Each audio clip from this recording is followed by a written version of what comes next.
Hey everybody, back again, and today we are finishing and testing this coiled sword blade. As you can see, I've done some leather work, and you might not be able to see it from there, but there's a beautiful little patina. So let's get to that first, then we'll get to the cutting. So I finally figured out what I'm going to do with this handle. I've got a little leather wrap around that central lock pin that I created on both sides.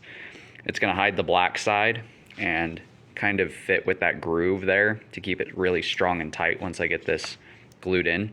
And then in this groove that I've created, I'm actually going to epoxy leather so it sticks out a little bit and gives me some grippage for this handle, and it's going to look pretty cool. So I'm going to go ahead and get this epoxy mixed up and get this put together, and then I'll show you guys what we're working with after that. So the epoxy is hardening up underneath all of this right now, and I epoxied these knots together as well, so that way they stay nice and solid. Where it runs up into the handle here, it's wedged in between each one of the shoulders to give it a nice solid attachment point, and it's epoxied in place all the way through as well.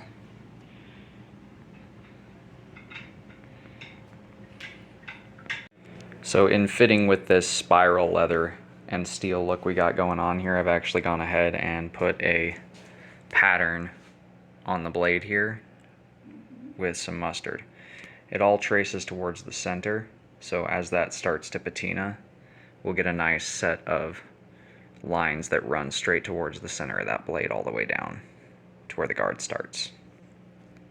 So now I went ahead and I actually decided to make some changes to the pattern. I added a kind of diamond zigzag that runs up the blade now on both sides, in addition to that other pattern. So now it's got two sets of patterns, the zigzags that run up through it like diamonds, and then it's got the striations on the sidelines. Ignore the blue, that will go away once I finish cleaning this off. So this is just right after I wiped off the mustard before I oiled it and finished cleaning it. There is still some blue, but afterwards, this is the pattern we were left with, and it is quite crazy. It's got some pretty bright lines that run through the entire length of this thing, almost like a lightning bolt zigzagging back and forth with some diamond pattern. It's quite pretty.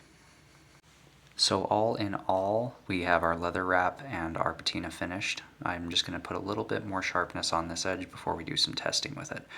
The handle wrap turned out well, and what's really cool is it's almost invisible at distance when it comes to that patina. So here's our stump. Let's go ahead and get the worst part of this out of the way first, shall we?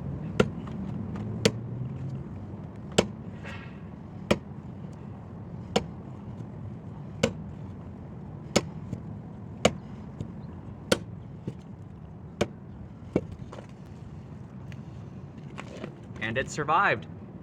It didn't end up breaking in half. That is what we like to see. Well, moment of truth. Let's see if it'll cut.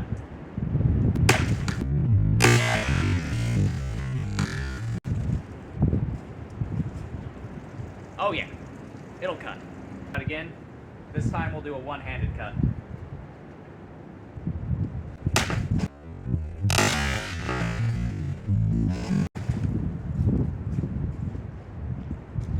Split it right in half.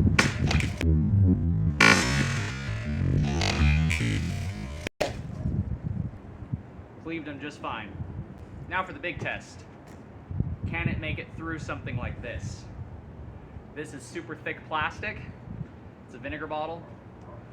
And the cap on here isn't threaded, so it'll just pop the cap off if there's too much pressure. So let's see what happens.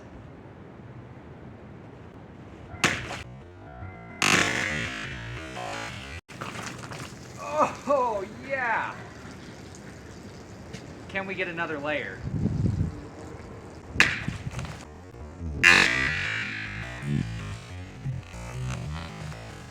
Oh.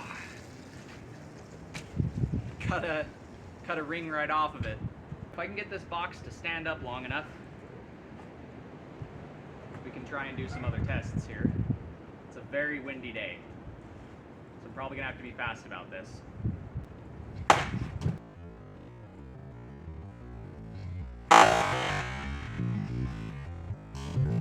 Let's see if I can do that again, shall we?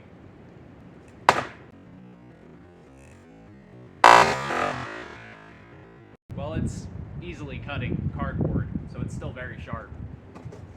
So I'd say that goes to show that rebar can still make a decent sword if it's the right type of rebar in the hands of the right smith. So honestly, this survived beautifully, and I am astounded that this rebar sword is holding up this well and doing this well. It's still got a razor's edge, hasn't dulled out at all. Very pleased with how this has turned out. If you guys like what you're seeing, you know what to do. Do the thing right there. Until next time, God bless, stay sharp out there. If you're looking for a custom sharp object like this, check out the Etsy store.